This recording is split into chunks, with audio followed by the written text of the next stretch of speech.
Hi there, I'm Jeff Gosling. I'm the owner of Precessional Effect Limited and an award-winning business coach.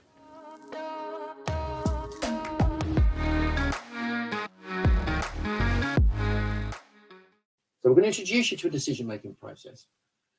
So the best way to do that is actually to have you think of a decision that you are pondering at the moment. It could be a personal one, a business one. All we need to do now is just have a play and practice the process. Okay, you're doing it with yourself, so don't worry, you don't have to share on the screen. So think of a decision, ideally not one of those decisions where you just know you need to kick up the backside and you know what you need to do. That's not the decision we're talking about. I'm talking about a decision where you've actually got a number, you've got a few options. Which one should I take? And you're probably already leaning towards one because you're going by gut instinct. So think about what that looks like. Okay, and then we'll run you through a model. So here's the hard part. That's why I spoke about bias first. Okay, here's the hard part. Park your gut instinct and remain non-judgmental. If you've written down a decision you want to make and you've got a couple of different options, a few options, you're probably already leaning towards one. Park it. This is about going through the logical part of your brain first and then coming back to the emotional. That's the point of the process. Okay, that's why it's good to have somebody else, because they can challenge you, that you're not just going by gut instinct. Okay, so first up, you've got top few things that you could do. Benefits. What are the things that are the upsides, the positives, the benefits of each of them? Every option has something going for it, right? Or it wouldn't be on your list. So, for example, I've got loads of support and lots of people helping me. But say, for example, I had too much admin to do. Very common with business owners. They're doing too much admin themselves. They're thinking, oh, how can I get rid of this admin? Well, options. You could hire someone. You could give it to someone you already recruit that's maybe doing a different job. You could go and get a virtual PA. There's all sorts of options to get rid of the admin.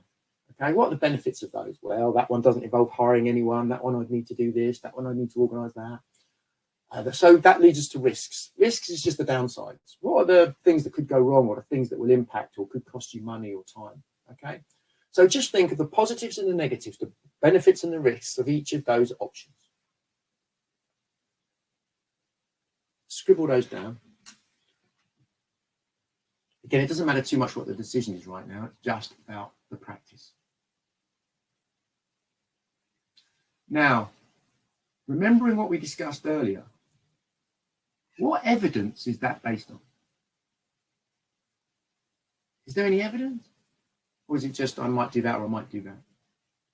Now, sometimes evidence is easy to find, and sometimes we might have to think about it and measure it. So, for example, in my example, I'm sitting here thinking I've got admin to do. I'd like to get rid of it.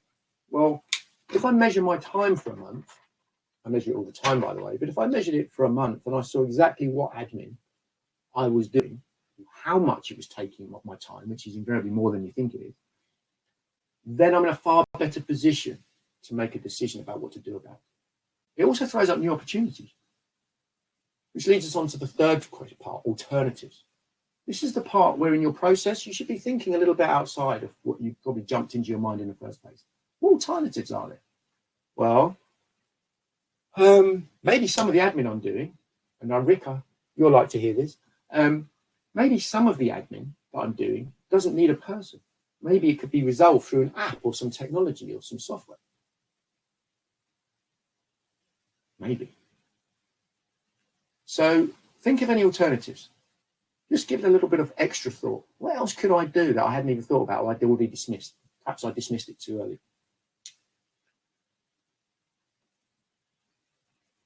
Now just think, do any of those alternatives need further consideration?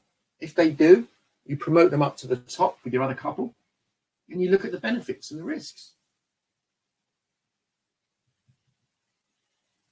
I'm conscious I'm going through this quite quickly, but of course the idea is that you just get used to the idea of what the program feels, what the process feels like.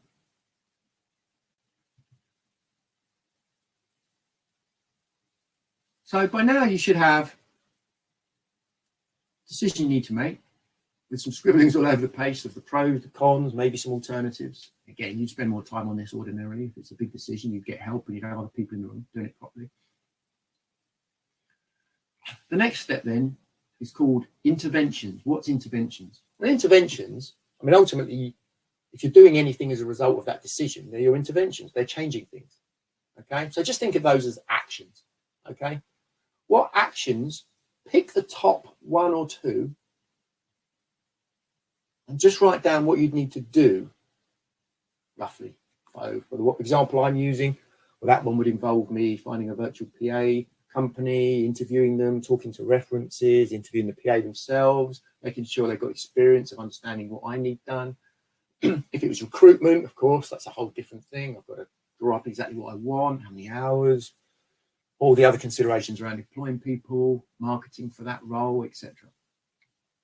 If it's software, then maybe I need to talk to an expert in software and find out if there's a technology that does what I need done. So they're the actions. Why do you need to know the actions?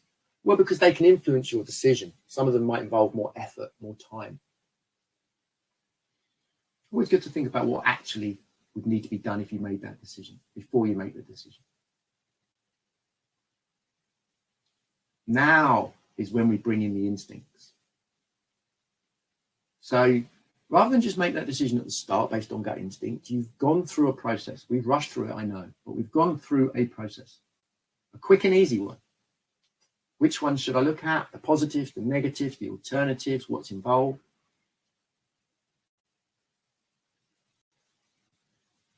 Now apply your gut instinct. Which one now? Maybe it's a combination. Maybe you now think, oh, maybe I could do that and that, or add that to that, or adapt what I was originally going to do with it. Okay, this is where the thinking comes in. So what's your gut instinct right now? What's it telling you? Circle the one that you want to go for on a gut instinct basis.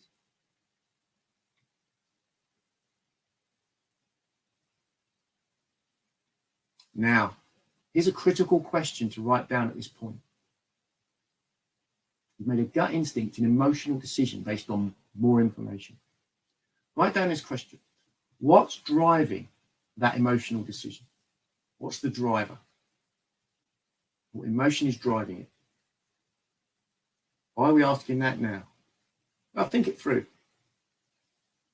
You've got your bias. You can't fight bias completely. Now, if you're looking at those options and you're saying, the emotion is excitement, that one looks amazing, my team will go for it, I know I can, with help I can achieve this. That's a good emotion, probably the right decision. If you're being driven by fear of the alternative, well, I'm going to choose that one because I really don't fancy that one. I've never hired anyone before, I don't really know how to do all of that, I'm a bit scared of taking someone on and having to get rid of them. If you're being driven by fear, that's a bad emotion because you've got to push through it. So at that point, yes, apply your gut instinct, but also consider what the emotion that's driving that gut instinct. So this is a level of thinking you don't normally do when making decisions. That's why you have a process. Final point, nothing. What? We're doing all this, so we move action. Why are we doing nothing? Well, no, nothing is not in here on the basis of just kicking it down the road. This is a proper decision-making process. Now's the time to say, right, I've decided on that option, or I could just do nothing. What are the implications if you did nothing? Literally, just carry on as you were. Or decided that you're going to do nothing for now. I don't have the evidence. I might decide, for example, that I'm going to make a decision in 2 or 3 weeks when I've actually measured what I'm going to be doing. That's not kicking it down the road. It's an action to decide, to measure it, and then make the decision in 3 weeks. What thinking about nothing also does is it drives you to think, well, if I do nothing, what are the implications? So follow that train of thought. If I do nothing in my situation, then I spend too many hours doing administrative work that's at a lower hourly rate than I should be operating in order to grow my business. In order to grow my business, I therefore have to work longer hours doing that, which means I'd probably end up doing it all at the weekend or working longer hours that I don't want to do. And that means I won't see my family, etc., etc. So doing nothing isn't an option for me. I must get rid of that work. But do I park it until I've got better evidence as to what I need? Maybe. Or do I just go for it? Probably. Okay, so it's not about kicking it down the road. It's just about considering nothing. What is nothing? What happens if I do nothing? It also kicks you into doing something. If doing nothing is not an option, it stops perturbation. Good. Well, that was a big section there. Let's just come out of presenting mode. As Rick said, there is indeed an app for everything. Yeah, thanks, Laurence.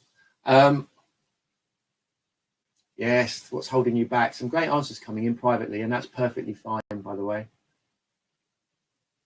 So,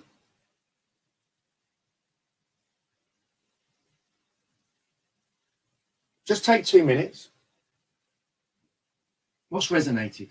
What have you learned so far? We've covered quite a bit so far. I'm going to rattle through and do the last couple of letters. But the two big ones, I think, are the bias and having a process, which many of you haven't spent much time on before. So circle anything. What action are you going to take? You're not going to do everything. Don't commit to loads of things. But what action are you going to take?